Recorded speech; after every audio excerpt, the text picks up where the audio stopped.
let me say this too, man. Some of you breeders out there, man, y'all going too far with what y'all putting on the market, man. Y'all fucking up the whole movement. Like I was just telling ZEB that just 5 years ago, when I remember like going to like my first show and you know, really getting into the thick of the bully movement, and in comparison to now, it's a bunch of wannabes. Everybody got a kennel, everybody breeding, everybody doing this, everybody's doing that. And it's putting a lot of bullshit out there. There's a lot of Eastie Westies out there.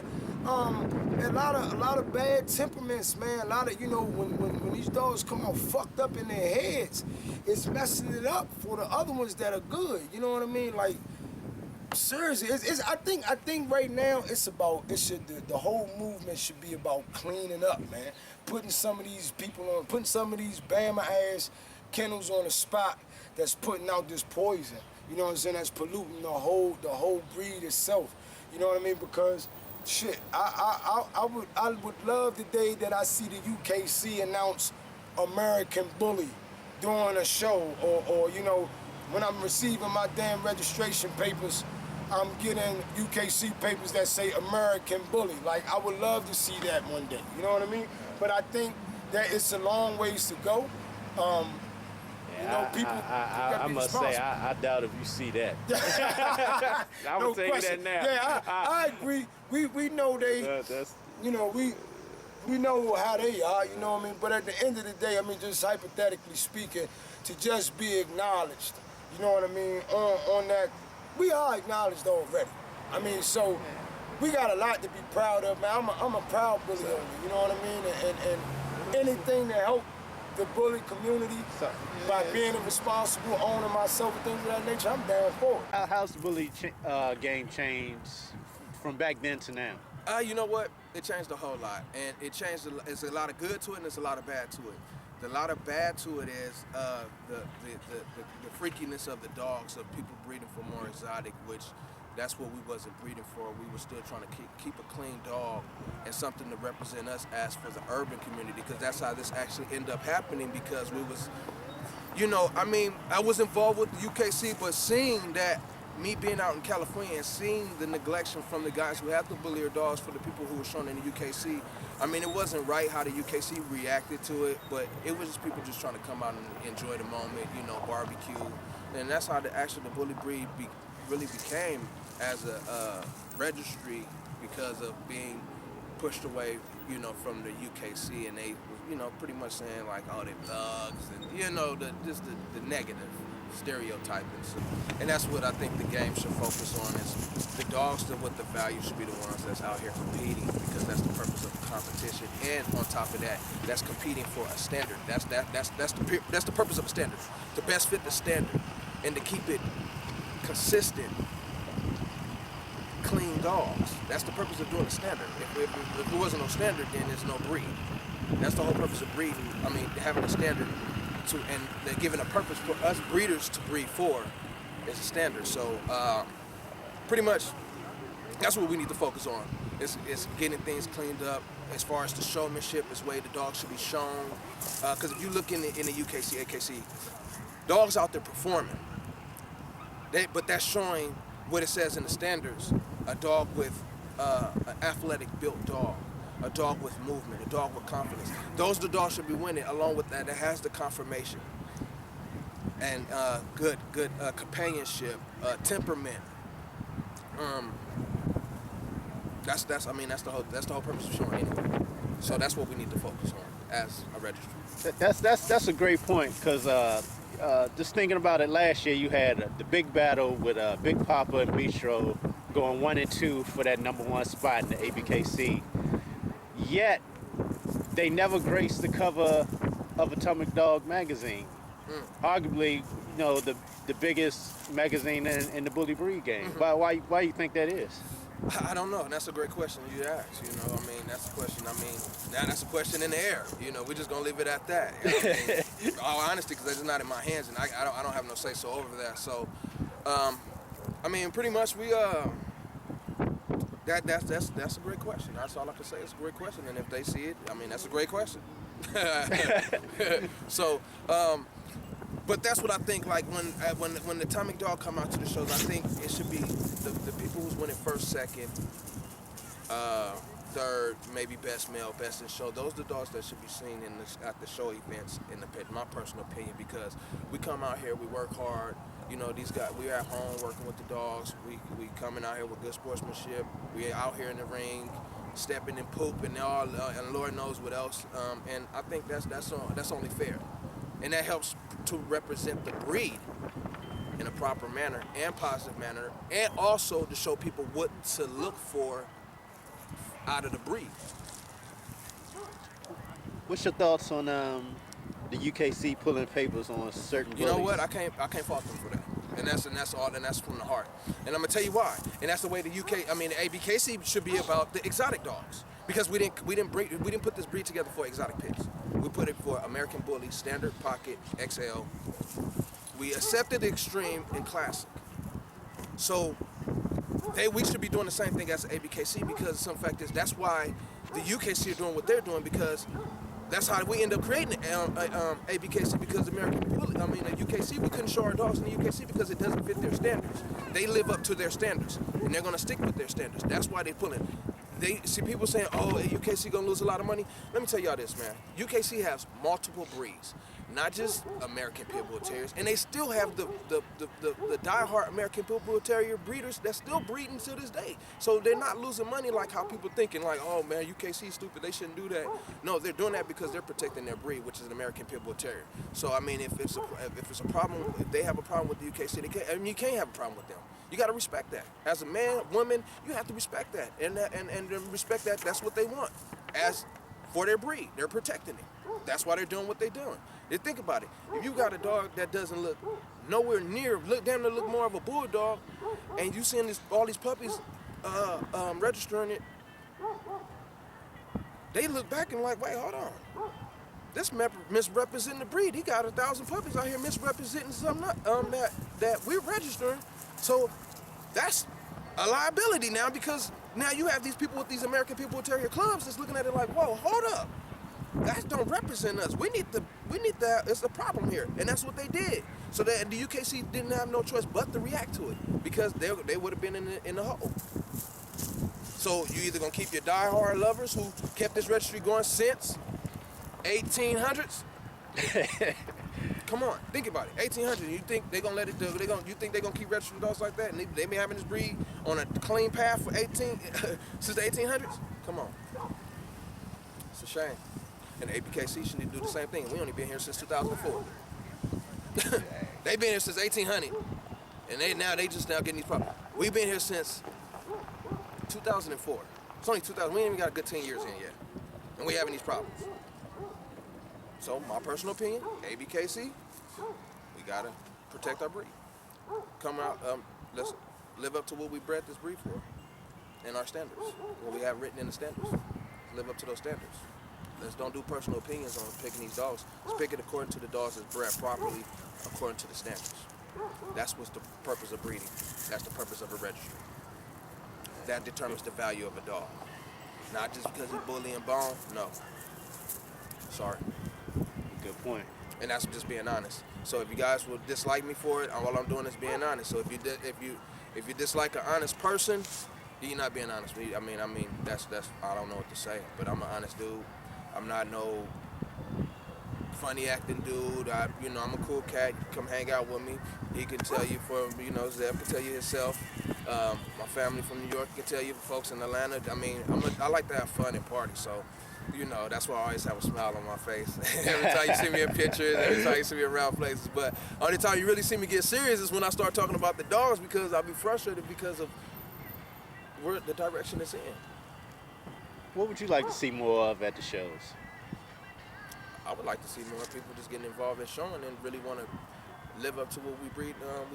Got this breed for, and get involved in the show ring. Because if we get a lot more people breeding in the right direction, get a lot more involved into the shows instead of just having a breeding stock to try to make money. If we get that continuously and it grows on a professional level, we could probably end up in the media, just like the AKC Westminster show, and be on an Animal Planet with a dog show, guess what? Your value of your dogs would be worth that much more because we have media publicity now. People don't think like that, though. Everybody is self-gaining. That's what people, and that's why the game is the way it is, because it's a lot of self-gain instead of trying to help each other. We're not doing that. It's a lot of self-gain. So everybody like, oh, no, that's me. I'm going to do this and do that. No, I don't give a damn about this dog.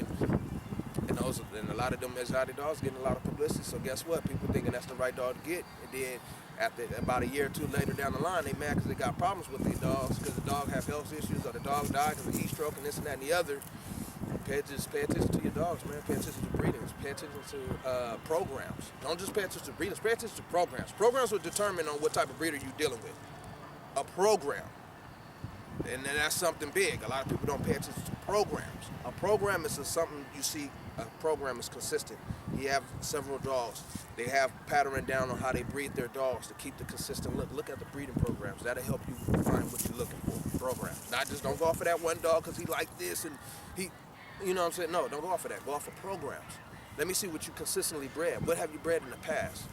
That'll let you know what you're dealing with and how educated they are as a breeder. See, people don't, they just, like I said, nobody taking the time to say, you know what? Let me go ahead and ask them, what do you do with your dogs? Why is your dog worth this much? What do you do with your dogs? Why am I about to spend 25, 35, 5,000? What do you do with your dogs? What have you accomplished to make them this valuable? It's a great question. I'm leaving that up to the world. Whoever watching this video, ask yourself that. Consumers who are looking to get into the bully game.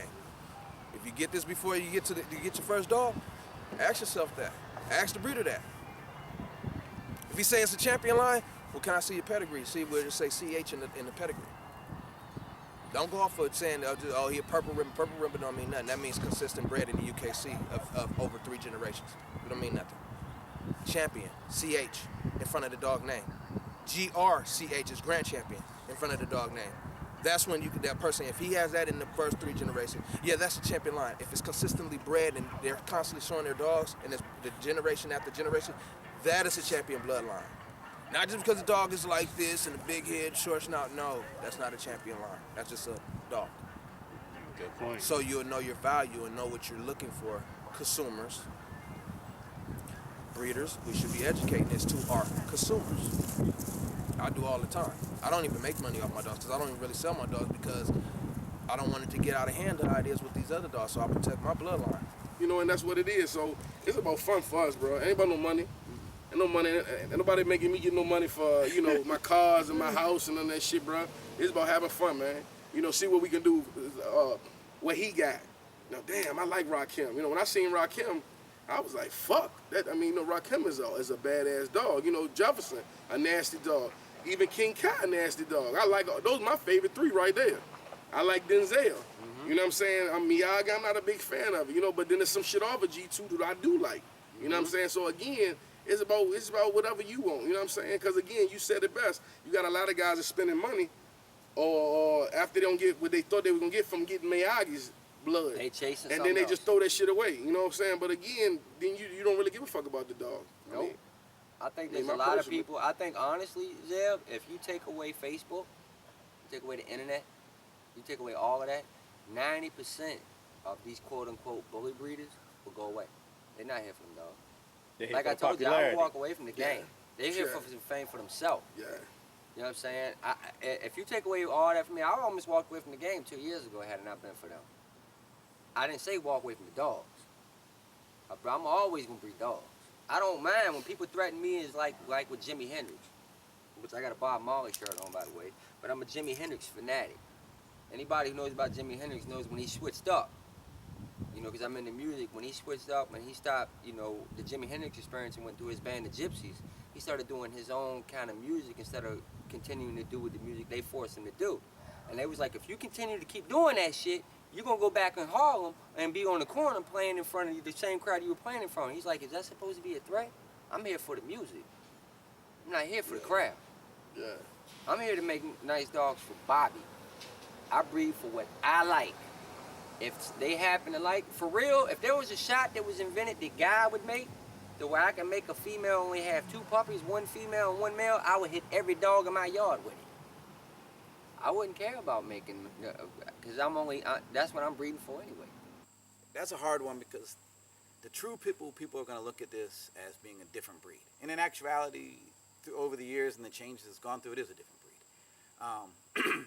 I never quite understand all this because a lot of them, it's a catch-22. I mean, some are for it, some are against it, and it's like, I can use myself as an example. Me being in this breed all the years, I was attacked by the pit bull people originally.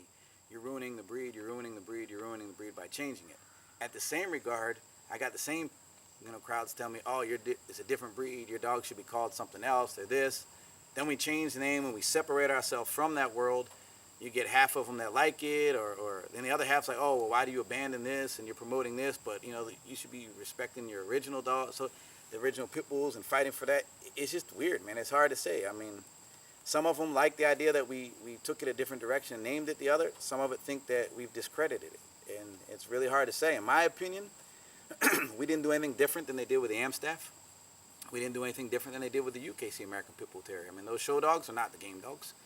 They took it their own direction. They kept the name, but it's definitely almost a completely different breed than the original pit bull. The AKC, they took the Amstaff. They went and named it their own thing, and they got respect for it. So, in my opinion, we didn't do anything different than anybody else. It's just we just went a different direction, bred for a different purpose, And I think we're doing good because we took out some of the characteristics of the dog fighting purpose of the breed, the animal aggression in it, and we changed that style of it, and we changed the name. So I don't think we've done anything different. We give a lot of respect back to where our dogs came from. I mean, they come from 100% pure pit bull blood, but I mean, it's a different look, it's a different direction, it's a different temperament. So in my opinion, we did it in a respectful way. It's hard. I mean, you can have mixed beliefs on that. Where did the name American Bully come from? Back in, I'd say, the early 90s, we had the MSM boards, and we had a board there called the Elite Edge board. And on the Elite Edge board, we had started all calling our dogs bullies. We started just giving them that kind of nickname, the bullies, because they were a bullier style of dog. I mean, Razor's Edge, I've been promoting that term, since the late 80s, the fact that it's a bullier dog, putting the bull back in terrier, just things like that. It's just like to try to get that feel. We bred for the bullier traits. So over the years, the name kind of morphed into the bullies. It's just a slang name. And on the Elite Edge board, everybody was calling their dog bullies. One day we had a debate on the Elite Edge board, and I came out there and I said, look, why don't we just, call them American bullies? I said, it's an American breed. We can remove the pit bull part of it because the dog's no longer, used for pit fighting. We're already calling them bullies, so let's just put the American back on it. And a lot of the people, it's a big debate on that board, and the EE supported, the Elite Edge kind of supported that, so we just decided to take a stand then and say, you know what, we're going to call our dogs American bullies. Whether you like it or you don't like it, we're going to do that. So the Elite Edge as a whole started calling our dogs American bullies. We started advertising that. We started, the ABKC was formed to give validity to that. So that's where it all started. And then a lot of people supported it and jumped on board, and it was about 4 or 5 years of people not liking it and debating it, but after a while it stuck. What sparked the move to create the ABKC? Two things. The first is that when I went out to California, and I think people forget this, is that when I went out there, we didn't have a home, like for our dogs. UKC was my home. That's where Razor's Edge started. But when I went out to California, I went to a UKC show, and when I went out there, they were attacking, some people in the UKC were attacking a guy that had Razor's Edge dogs. And I came out there to defend him. I said, look, you know what, they said they weren't show dogs. So I went out to California to compete against those people. And when I got out there, I saw this following. And when I got there, there was probably about 40, 50 people with Razor's Edge dogs, and they came to meet me. They weren't patrons, they were patrons, but they weren't competitors in the show, but they all had UKC registered dogs. So they got there and they set up a tent, and there was about 40 of them, and it was off to the side, and the host of the show wanted them removed. So I came to the host of the show, like, why do you want these people removed? They're like, you know what, they're not showing their dogs. I said, yeah, but it's a park, it's public, they're UKC, they're trying to come out, do something positive with their dogs. I said, they're not disrupting anything, their tent's over there, everybody's quiet, they're spectators, they're like, yeah, but Dave, the one guy told me, Dave, you don't understand, you're not from out here. A lot of these guys are looked at as gangsters, and we don't want that type of look at our show.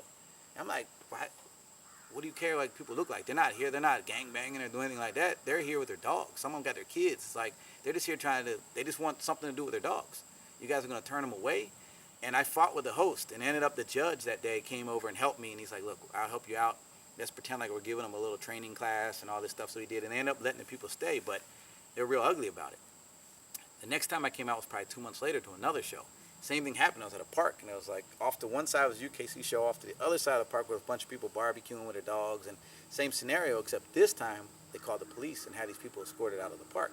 And not even escorted. I mean, they were removed like convicts. The police came, and they came deep too, you know, and they removed all kinds of people. And I was with Cruz at the time, and I went back to the host of that show, and I got the same answer. And it was like, Dave, you don't understand. Look at these people. You know, like, we don't want these type of people at our events. And they told me, you're welcome, but they're not. And I like, you know, that pissed me off. That I was like, I'm welcome, but they're not. I said, well, these people are friends of mine. They're just out here doing something positive. You don't like them because of the way they look. I said, but they're out here doing something positive. At that time, and I seen them get removed like that, that was the end for me. That was when I stood up and said, you know what? I can't support this anymore because of the way they're treating people. And I won't do that, you know? So when I got back, I talked to Cruz, and I was like, you know what?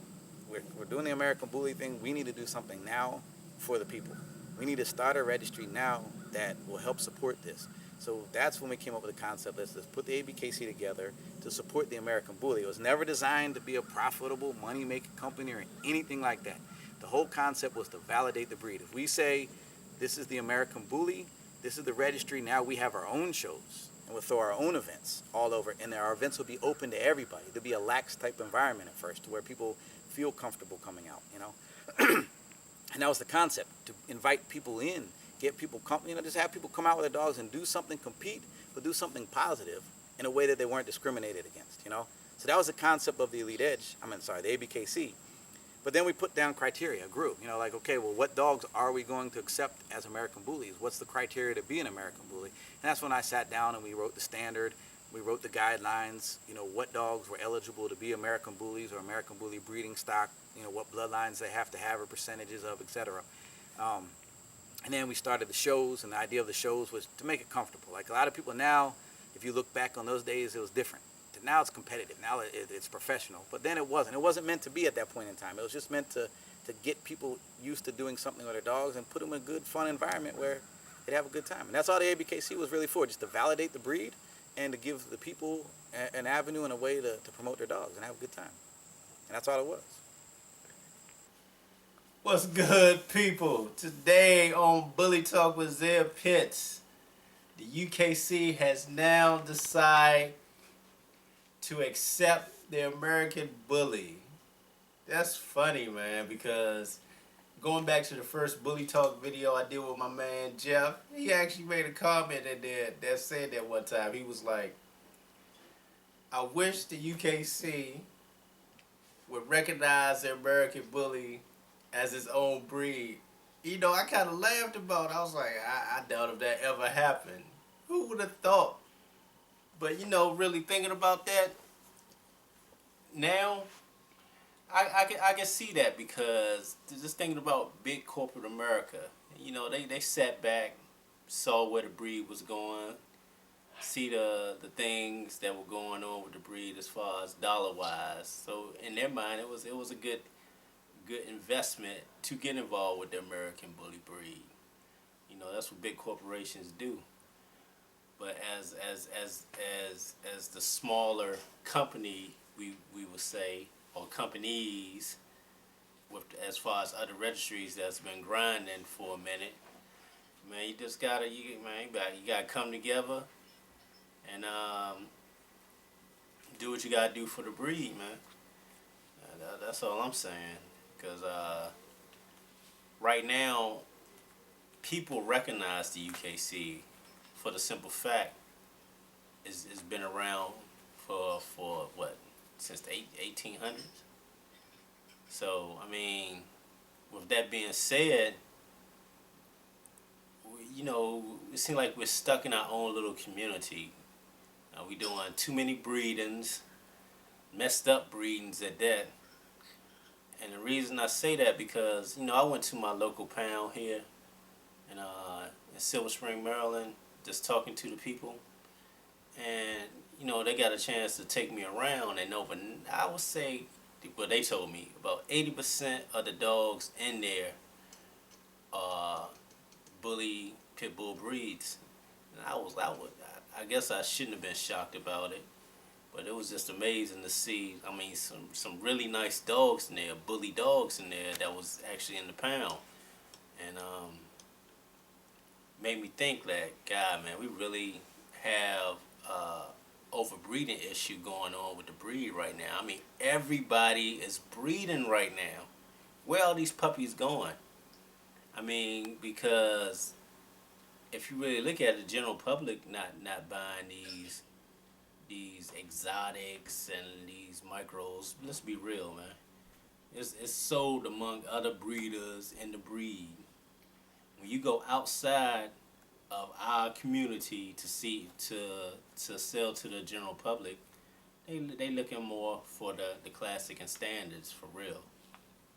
And right now you have a situation, man. A lot of people getting stuck with a lot of darn dogs, man. Let's be honest about that, man. So we gotta really control the breeding that's going on out there, man. And I don't know, with that whole issue about the UKC, now accepting American Bully as a breed, I don't know if it's a good thing or a bad thing, to be honest. I would have to look at it as a positive because they recognize the breed. That makes other people have to step up their game to better the breed and the standards and live up to certain criterias, man, to better shows and things of that nature, man. Because in all honesty, UKC, you don't really accept us, man. We can't go to the show the same way we do, like with the ABKC show, IBKC show, or whatever show you go to, man, where we can just relax and chill and still show our dogs, man. But the fact is they did it for a money reason. That way they can get more money. People can do what they want to do because they know people recognize the UKC for the paperwork. It's the paperwork. It's all about the paperwork. So, I mean, we gotta do what you gotta do to better the breed, man. That's all I got to say today. Peace.